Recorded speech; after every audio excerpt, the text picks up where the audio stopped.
Hey, thank you so much, Andrew, for joining us on this show, Ex Monks Drive. Such a pleasure to have you. Thank you. Thank you for having me. So, Andrew, how is life shaping up? I can't complain. My two businesses are keeping me very busy. The mindfulness coaching and training I do to help executives deal with anxiety and keep their focus. Obviously, there's only a growing demand for that. And then my financial advisory business is also helping people.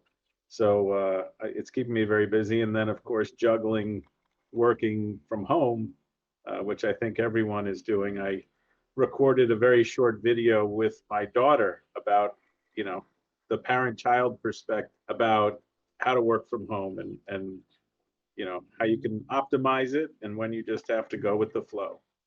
Yes, and that's the new normal people are talking about. For sure, that it's a challenge all over the world. I spoke with somebody in Myanmar earlier today, and they want to support their 800 staff that are working from home. And then, of course, I'm here in New York, same stuff. So, Andrew, thank you so much. As I said, that this show is all about finding people who are doing something really meaningful.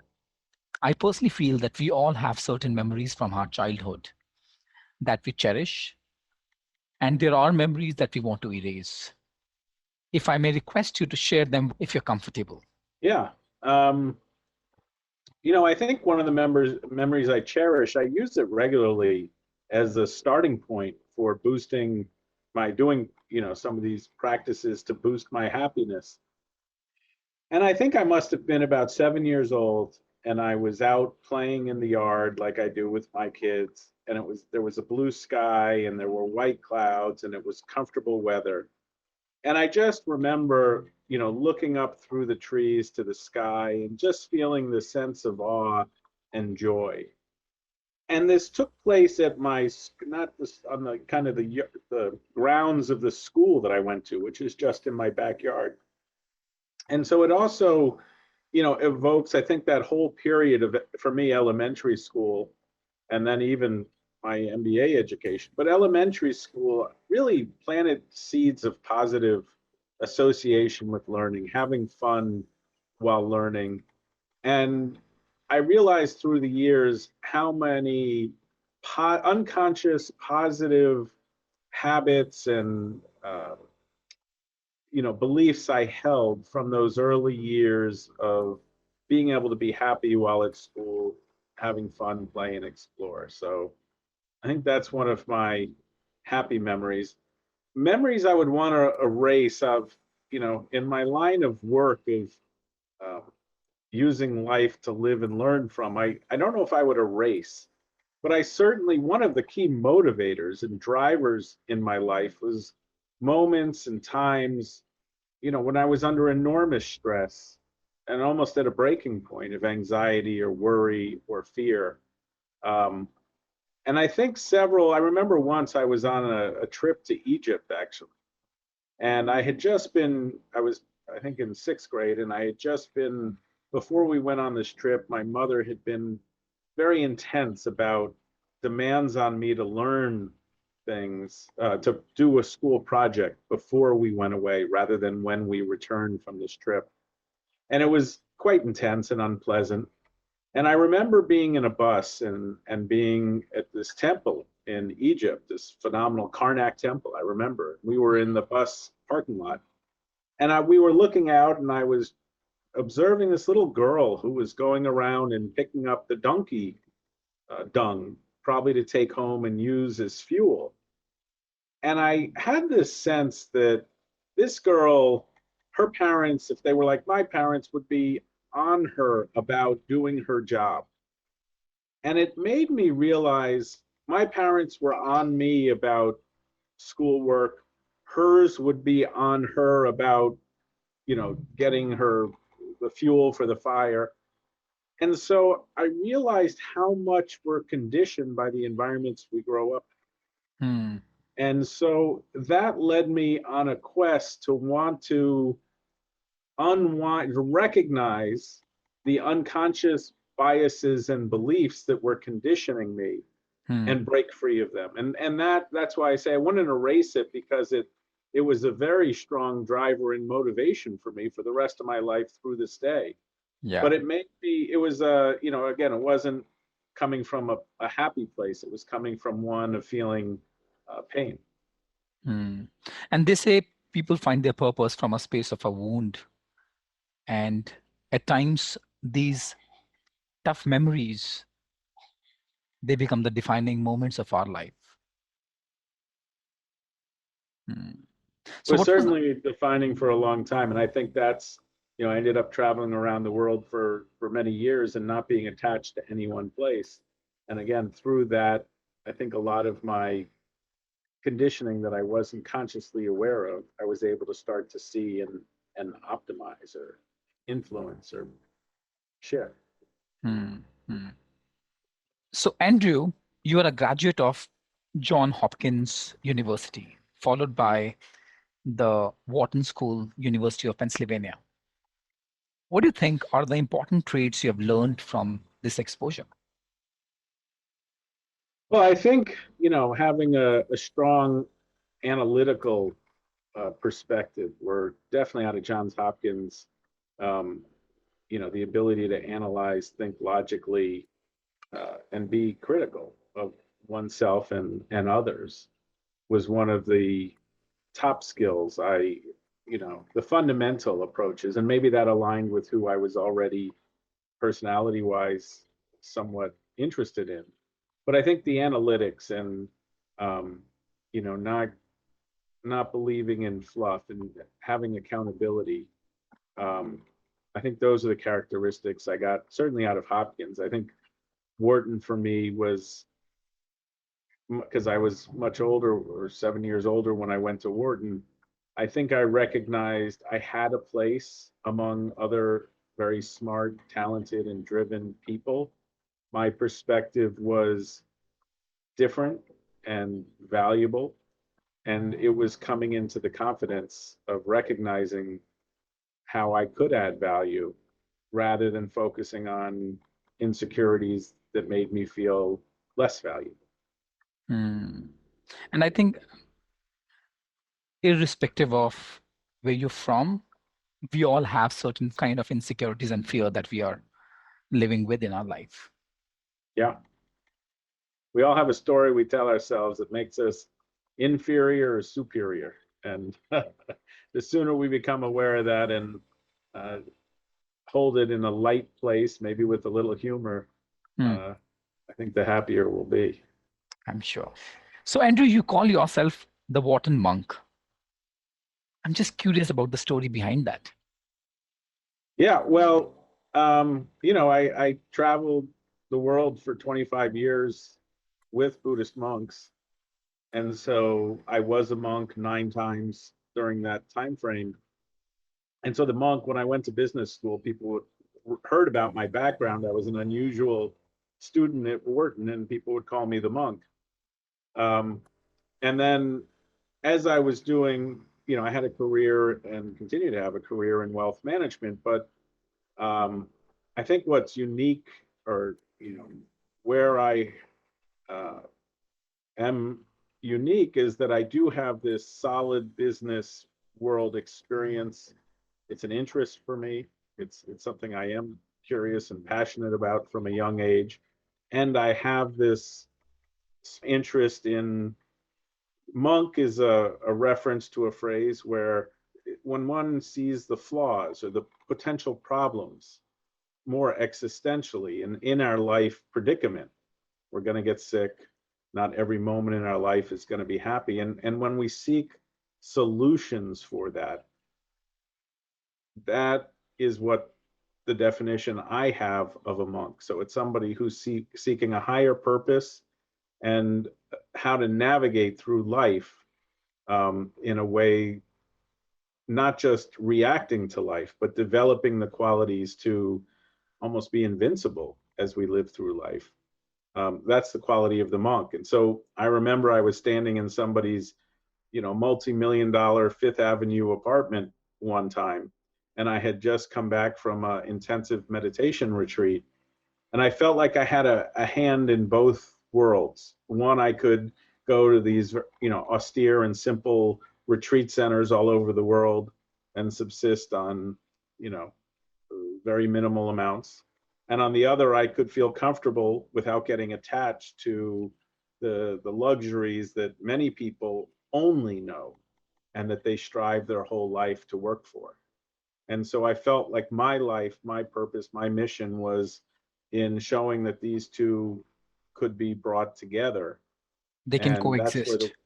yeah, they could coexist. And so that's what the Wharton Monk means to, and when people hear it, it captures them, right? You don't normally hear Wharton with Monk.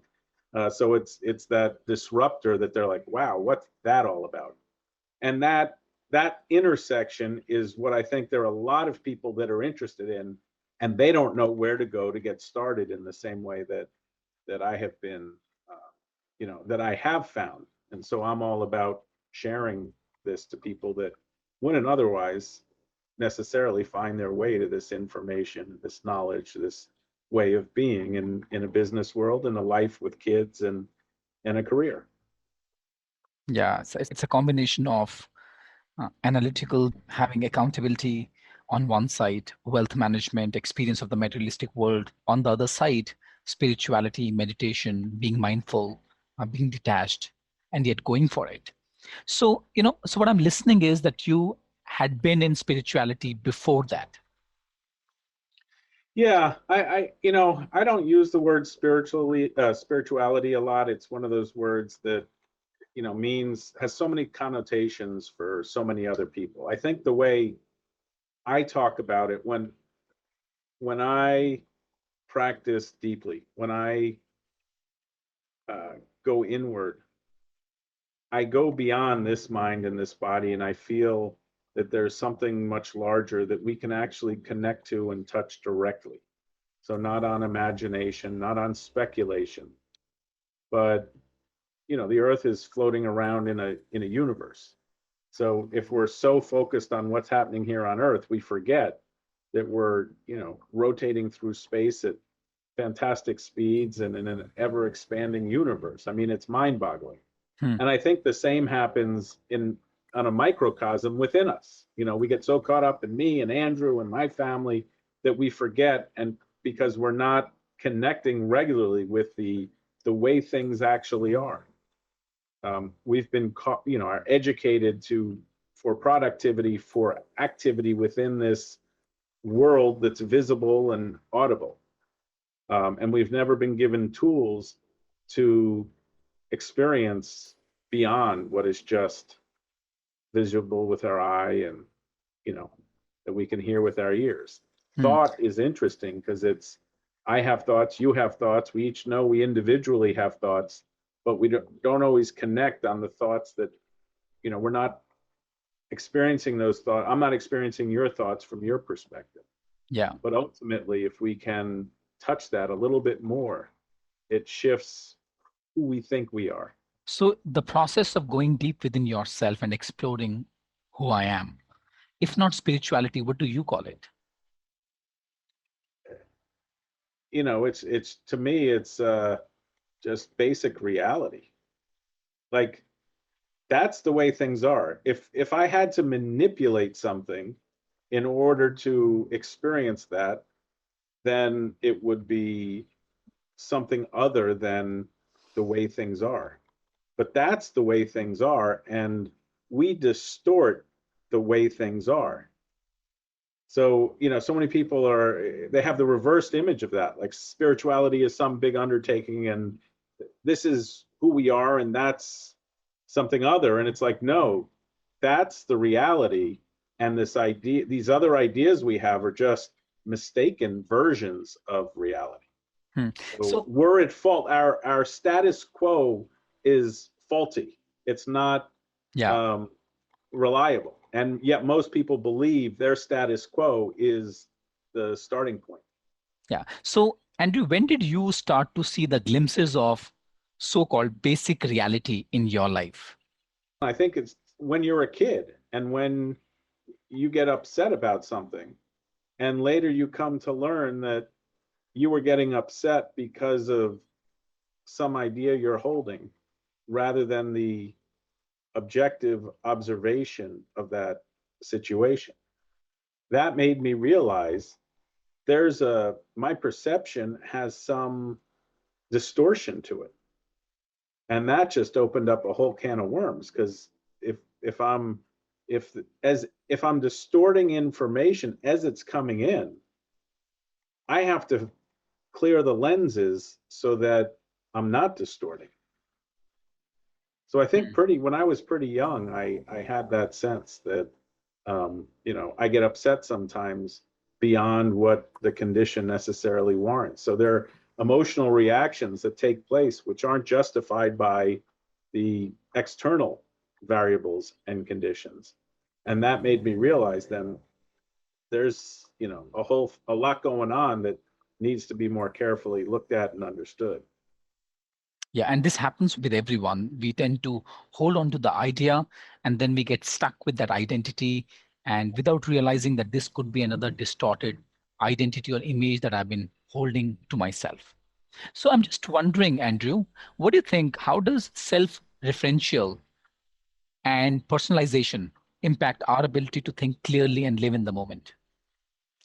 Well, I think it's clearly an important, uh, it's something that we need to check into and be clear of, and it's something we need to verify. So we can't just assume because I perceive something in this way, it's perfect. We have to take a deeper look and say, okay, this is what I think I perceive it to be. I need to verify whether that's an accurate perception or not, or whether one of these biases is affecting my perception process. So this is like challenging the assumptions. Going back to Hopkins. Listen, you go into a lab, you do some experiments. It's very objective. It's not aggressive. It's just understanding how things work. Ben Hogan, I used to play a lot of golf. Ben Hogan, he spent hours on the golf range, and he would look at what happens if I move my hand an eighth of an inch, a quarter of an inch, one hand, the other hand. He just ran through every iteration of the golf swing until he came to a solid understanding of this is what produces the types of shots that he wanted to hit consistently, and these are the ones that don't. And then he spent more time developing the skills, but it was an iterative learning process. And so I think for all of us, we all have the same predicament.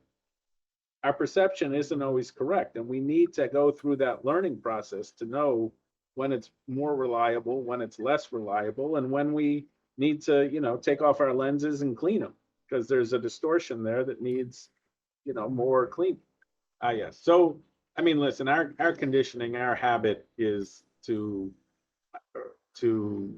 take our experience and personalize it. So, if I feel hot, I am hot. If I feel cold, I am cold. If I feel angry, I am angry.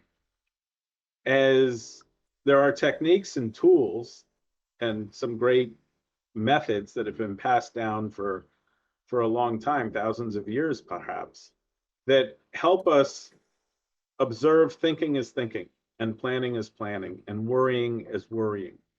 And so that immediately the tendency and the habit of the mind to do that continues. But the self-referential I am worried is broken.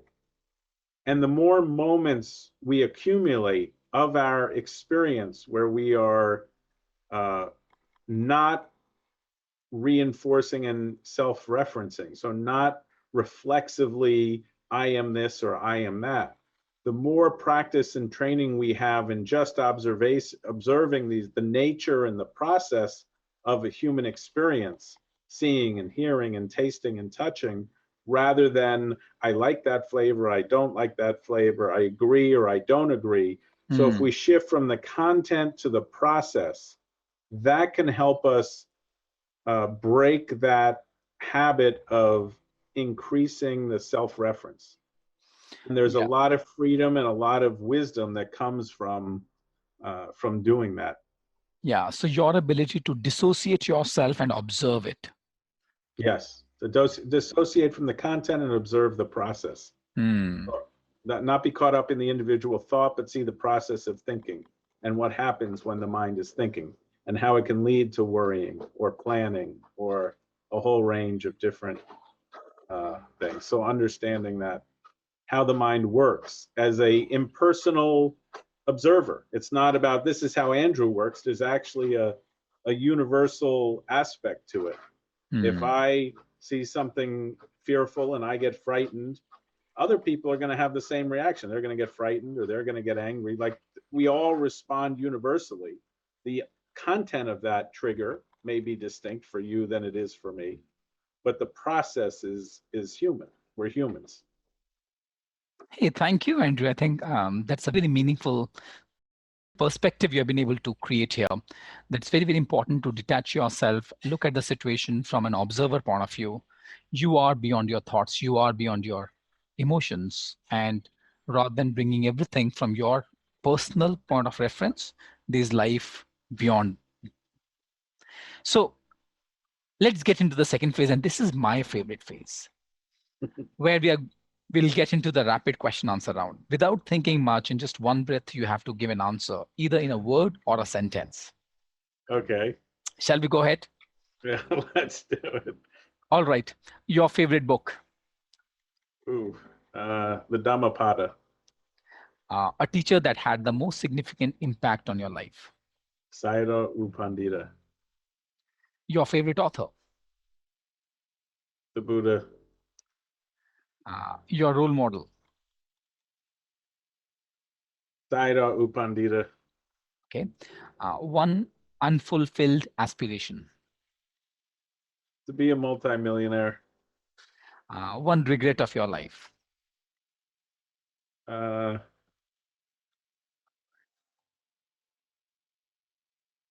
that I wasn't kinder earlier, your favorite time of the day, early morning. one person that you would like to meet, Uh, President Obama is coming up. a place where you would like to go and meditate. Right here, right now. What do you say to someone you love? Say, I love you. I love you too. Thank you. So, Andrew, I'm very curious to understand. So, how does one assess the effectiveness of the practice of going within? Well, it's interesting. As I went off and studied with the teacher and in the tradition that I trained in, there was a very systematic, once you completed the course, so to say, there would be, if they felt you had done your work properly, they would invite you in to listen to a session which explains step by step what you had just lived through. So in the same way that, they can ask you for on a math problem, you can give them an answer, but they start to test how did you get to that answer? And there should be steps along the way that follow one another. It's the same when you're developing your ability to pay attention and focus internally, balancing that, seeing what's there with tweaking or adjusting the perception that's off a little. There were clear unfoldings that happened, and they've had, literally hundreds of thousands, if not millions of people Hmm. go through this learning system and produce these results. So they saw that there were some universal qualities or characteristics that emerged with people that were doing this successfully. And before you get to the results, you need the right practice, the right method. So I can't say that every method that's out there produces these types of results. I And for haven't everyone. compared. Yeah, I can tell you that the method, I call it sometimes the $1,000,000 method because it's the method that I know produces these sort of shifts. And the first understanding you have when you're using these tools and techniques to pay attention is that what are you paying attention to? It's either observable mental phenomena or observable physical phenomena. So that's going back to our conversation about spirituality.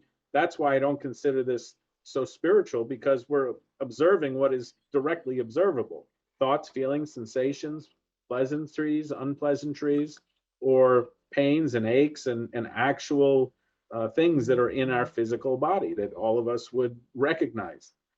The second, as we dial into this range of observation, this what we've come to see is that there's a cause and effect process that's happening. I stand up because there's an intention to stand up. I have the desire to get a drink because there's dryness in my mouth. And then that leads to a thought, you're thirsty. And then I get a drink to fulfill the dryness that's in my mouth because I've learned that's what that means. This is, we go through a learning process as babies when our stomach, when our bladder is, feeling pressure in our stomach, it's time to go to the bathroom. And we make that mistake many times, many years until we stop making that mistake. So we come to know these things through experience and we forget them. But we can continue to observe, our physical body can influence our mind. Again, the intention to stand up and then I stand up. So there's the desire, or our mind, the intention leads to the act of standing up. So mentality causes physicality. Sometimes we step outside, it's very hot, we feel heat. So the physicality, the heat in the environment causes the physicality of our body to feel heat. So physical can cause physical can cause mental. The dryness leads me to think I need a glass of water, physical causing mental. Mental can cause mental. I have one picture and imagination, and then that leads to another. Or I see an image of a pizza or an ice cream, and then I want to go get a pizza and ice cream. It leads to the intention. Or I see a beautiful car driving by and it makes me think I want to make a lot of money so I can have that car. Again, a physical trigger leading to an intention, and then a lot of behaviors and activities. So the second one is seeing that cause and effect process. And that is going back to the shifting gears. Once we see that directly with our own internal vision, it shifts how we live, because now we realize it's about conditions. And if we look at a lot of what a lot of leaders talk about when it comes to success, we can't control always the outcomes, but we can work hard. We can influence the conditions. And so that's what you come to see more directly and more clearly, is that we can influence conditions. We can't always control outcomes. And that's a big, phrase in the wealth management industry. You can't force people to become clients, but you can, be educated about the markets. You can be good at listening to their needs, and you can be good at putting those two solutions together, those two pieces of information together in a solution. And so we can influence the outcomes. The third and fourth and fifth levels of understanding that start to arise is one, every thought, feeling, emotion, taste, flavor, every physical sensation, they have their uniqueness. Just like I'm Andrew, and that's my daughter Charlotte, and Brooke, and Jake. We give a name, and each one is a little different and a little unique. Sugar is sweet, salty is salt. So there's the individual flavor or taste to each of our internal experience. There's the individual characteristic, the name. But then there's also three universal characteristics about all of them. Everything is impermanent. We're born, we live our life, and we pass away. Every phenomena in our mind and body has the same characteristic. It arises, it does its little dance for longer or shorter, and then it disappears.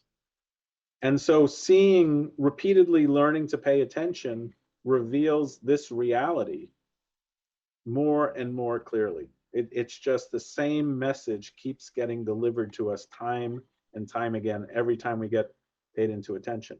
Now, once we're good at the basics of observing, the mind becomes matured and the mind shifts gear in and of its own. And we start seeing the consciousness that is knowing all of these contents. So initially, we've been learning the ABCs and focusing on the contents.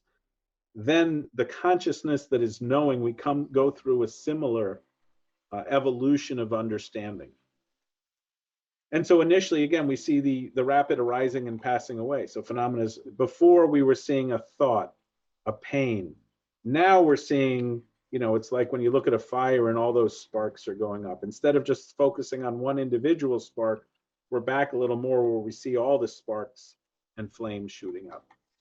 But then we start seeing different aspects. If we get too close to the flame, it starts to be frightening, and there's pain, there's discomfort from it. And this is, again, moving from seeing the impermanence to recognizing the implications of everything being impermanent. It's a little frightening that everything is coming and going and we don't have total control over it. That's a very vulnerable position to be in. Eventually, we get to a point, though, where we have some desire, and that then causes great fear to arise. Like, oh my God, I'm stuck in here. This is terrifying. But then we create some space around it, and as one friend once said, it's like when you jump from an airplane and you think, oh my God, I don't have a parachute, and then you realize, but there's no ground below me to hit into. So there's a peacefulness and an equanimity, Mm. even though you feel like you're flying through space, there's Mm. no necessarily immediate danger as a result of that. We are navigating blind. We don't know what's coming next, but there's no reason we should be impending doom. And in this process, we develop then a greater comfort in living in this perspective and perception of things being impermanent, out of our control. But inherently, we recognize, you know, spending a lot of time manipulating the characteristics of our life is a futile because we can't control it for very long. And even if we could control it, even if we could get that food that we just absolutely love, we wouldn't want to eat it 3 meals a day every day. So again, we're then back to, what would at some point, even if it was perfection and ambrosia, we would likely need something else or different, or our rapture with that particular experience would eventually fade. And that's the predicament we find ourselves in typically. But there is, I think the most remarkable thing is, and this is what leads to, so therefore, when you really come to understand deeply the cause and effect process and the emptiness of all phenomena, Mm. there is kind of a break you can get, experience outside of this conditioned phenomena. And that is the ultimate goal, to have a taste of that, because that changes how you relate to the rest of this. Thank you, Andrew. I think it's a beautiful, well-structured process that you took me through where you spoke about. It begins with a very simple question: what am I paying attention to? And as you mentioned about the mental thing, the physical thing, the thoughts, the feelings, the physical sensation. And then the second point is where you spoke about the cause and the effect process. The mentality causes the physicality. And then moving on and looking at um, what is it that I can influence? So you can only influence the conditions and you cannot control the outcomes. And then going deep and looking at the levels of understanding the thought, the feeling, the taste, the physical sensation, and give a name to that. And I think this is what people talk about labeling something. And then realizing that how everything is impermanent. Thoughts, emotions, they rise and they disappear. Now, do you have what is required to observe, as you spoke about being an observer or being a witness? And then the mind shifts the gears and consciousness that knows all these contents and moving from the impermanence and see the implications of this impermanence and experience the fear that you are experiencing, and then holding and creating a new space where you realize that moving into something different, and that's the breakthrough, which is the ultimate goal. So I'm just wondering, Andrew, uh, how do you bring what you call the basic reality and what I call as the spirituality? So how do you bring the basic reality, spirituality, and business together? And how do you explain to people in a language that they understand? Well, I think modern business language is terrific. I took a program on marketing, and they said when you're analyzing advertising effectiveness, focus on the data, not the drama. And I think, that applies to all of our life. We create a lot of drama. We worry about things incessantly. But if we just look at the data, Hmm. and if as a financial advisor advising people on investments, it's the same. There's the hype around a company, but then there's their reported earnings. You can compare those to other companies in the industry. There's a lot of analytics that we can do. And so I think, um, to me, again, my approach is just like there's information about a company out there and you can search for it, find it, use it. There's information directly available to us that if we were to pay attention to it, we could benefit from it, not in financial as well as in how decisions we make in our life and the type of results those decisions bring. So the more carefully we observe our actions and the results that arise from our behaviors, the clearer we guide ourselves about what we want more of in our life and what's not serving our best interests. So what do you think, Andrew? How can meditation, mindfulness, and other forms of centering help a business leader or a sales professional or a doctor or a lawyer or an engineer?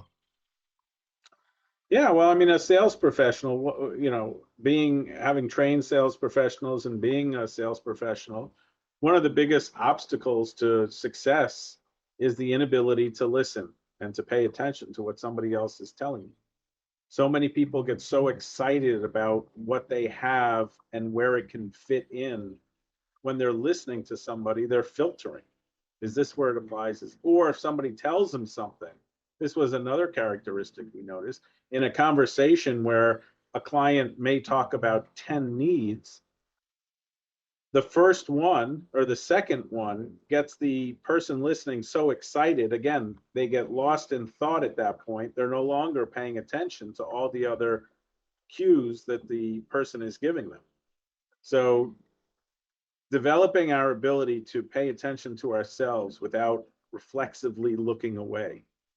When we close our eyes and pay attention internally to what's going on, we unpleasant things come up. We have the habit of wanting to get rid of those or focus on something pleasant. Hmm. We can retrain our mind so it can observe everything that comes into our sphere of awareness.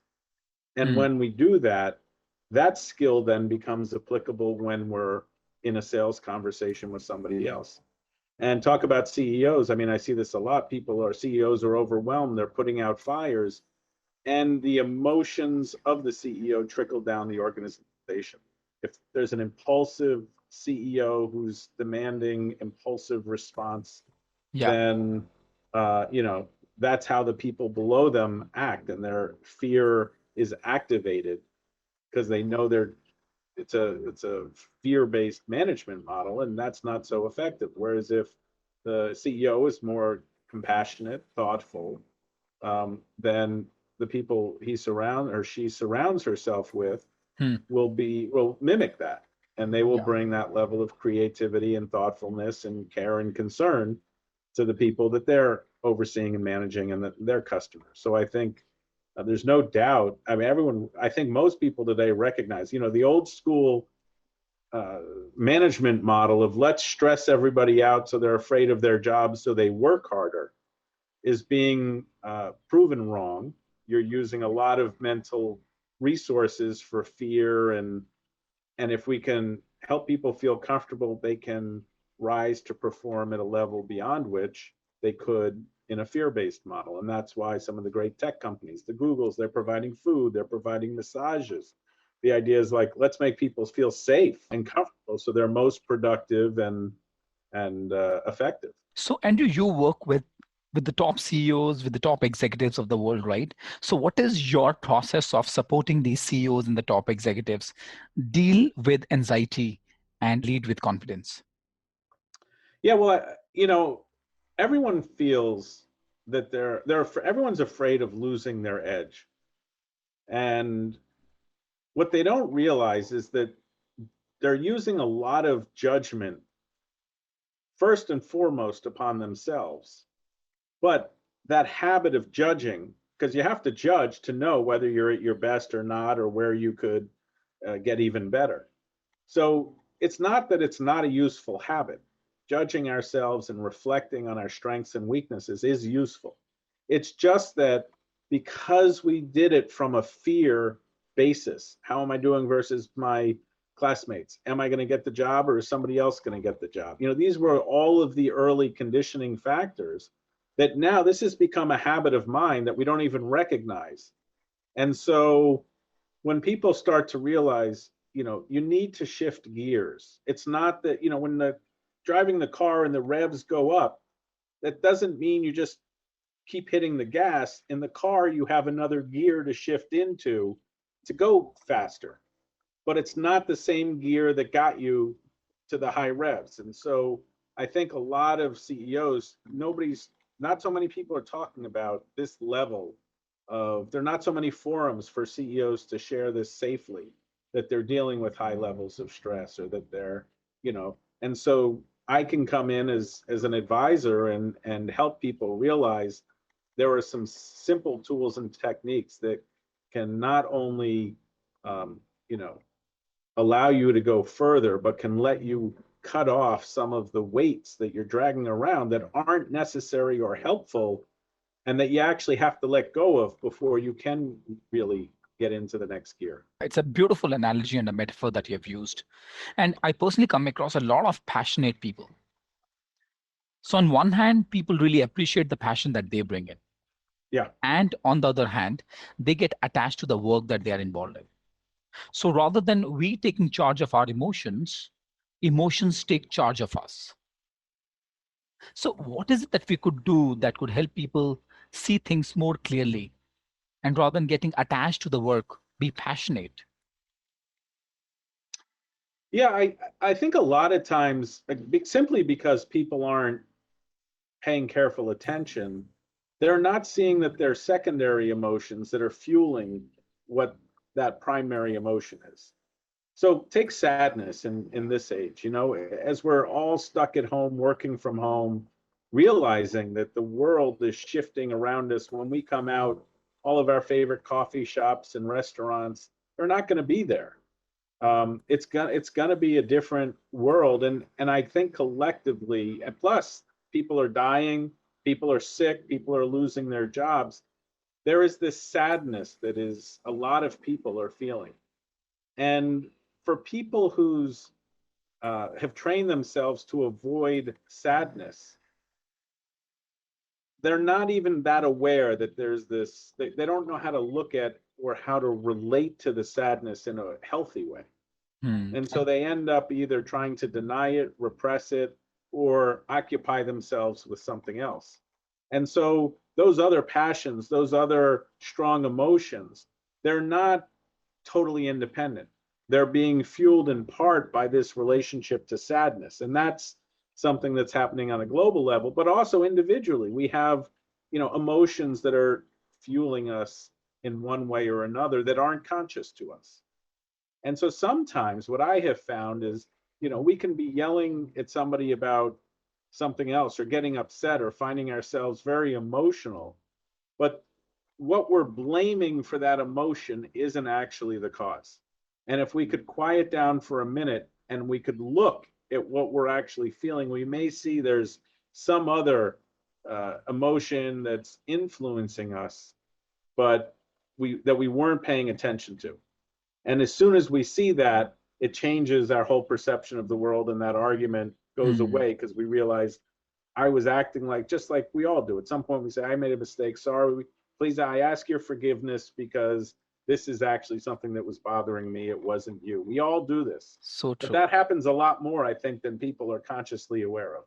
So the more we can turn in and pay attention and see what's going on. Again, we don't, not through analysis, not just having tools and techniques to help us see internally, a lot gets revealed to us. There's a lot of rich information there, and it's influencing us unconsciously. And as soon as we start to pay attention, the light goes on. It's like, aha, okay.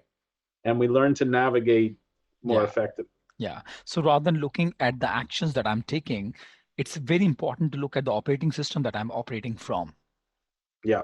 And just so with all the wisdom and all the experience that you've been able to accumulate for yourself, Hmm. If you were to give a piece of advice to your 21-year-old self, what would that be? You know, a piece of advice to my 21, I think it would be um, to to trust myself. You know that um, that I could do it. You know that I had everything I needed available to me then if I made use of it. So don't ignore, neglect, but um, embrace, recognize, and embrace. Use what you have. And the world, I have to say, the world has changed so much in ways that never could have been imagined. When I was off, by the way, I started practicing with my teacher when I was 22, but I I knew that this were beneficial practices. I never could have imagined we'd be living in a world where millions upon millions of people are downloading apps and are recognizing that anxiety is a problem and they want to find tools to work with it better. Mm, Back 20 years ago, we were coming out of a recession and or 20 years ago, 30 years ago, we were coming out of a recession and people were worried about jobs and we had a global war going on. Nobody was thinking about how do I manage my anxiety. You know, mm, Today this skill set is key, and I think it'll be key going forward, and it's always been key. Um, with social media making our behaviors much more visible. In the old days, in the 70s and the 80s, somebody could yell, but it was never recorded. yeah, Now it's recorded, and the consequences of these, lecherous moments for politicians, or that moment of misjudgment, has a lot more impact than it used to. yeah, And yeah, so having this ability to make fewer missteps by planning, knowing that this is human nature. I mean, there's nothing to shame about other people, but knowing that this is human nature, planning for that eventuality when our flaws will be exposed, doing what we can today to avert something that would be, excessively detrimental for us. yeah, yeah. So true. So, Andrew, I come across a lot of people who are doing their 9 to 5 job and they are not at all happy. They would like to find meaning in whatever they're doing, or they would like to find something meaningful in their life. So, what advice would you offer to them? I think finding meaning isn't only in what we do, it's whether we have found meaning or not. And many people, sadly, our societies condition us, go and get this job or this education and then get this prestigious job and then, get married and have children. And then people wake up and they realize, my God, I have all these things that should make me happy. And fundamentally, I'm not happy. And I think I would say the good news is there are solutions, and you don't have to give up your job. I wouldn't encourage you to give up your job. You don't have to leave your family, although historically there are examples of people who left their family to go off and seek these types of this type of peace in their life. The good news is we can do this now from our home. We can reconnect, discover, maybe for the first time, the meaning and purpose, what's important to us. We can nurture it. And whether you're a traffic policeman, whether you're a front desk clerk at a hotel, whether you're a CEO, the more you learn to recognize and accept yourself, you'll find joy no matter what the work that you're doing. And maybe it will shift. Maybe you will shift careers, or maybe you'll just reapproach or reconnect. Maybe you've lost your initial motivation. And in doing those types of exercises, you'll be able to reconnect and realize, what gratitude you have for the opportunity and step into that in a new way, feeling much more gratitude Yeah, simply by yeah, doing some internal tweaks, some internal work without yeah, changing the world around you. And the one other note, seeing people that end up taking their lives due to despair is absolutely tragic and I believe unnecessary. Again, it's this self-referential thinking gone wrong. And there are solutions to that. So my message to people out there, if you're ever at that degree of despair, know that there are non-medical, call them spiritual inner transformation possibilities that can help. Because there was just a headline of one of the head doctors in New York City who took her own life. And Hmm. I always feel that, people that take their own life maybe weren't aware of all the options that were available and certainly hadn't tried them. So it's particularly tragic because people get so into that self-referential thinking and they start projecting no good outcome, even though our ability to forecast the future is Hmm. not particularly good. And we lose sight of that. And then they make these irreversible decisions. Yeah. So, Andrew, today, if you look at what's that one thing that you know for sure with 100% certainty? That nothing is 100% certain. Brilliant that there's nothing 100% certain. Thank you so much, Andrew. I think it was wonderful talking to you. I personally had great learning from this conversation. And Likewise, thank you.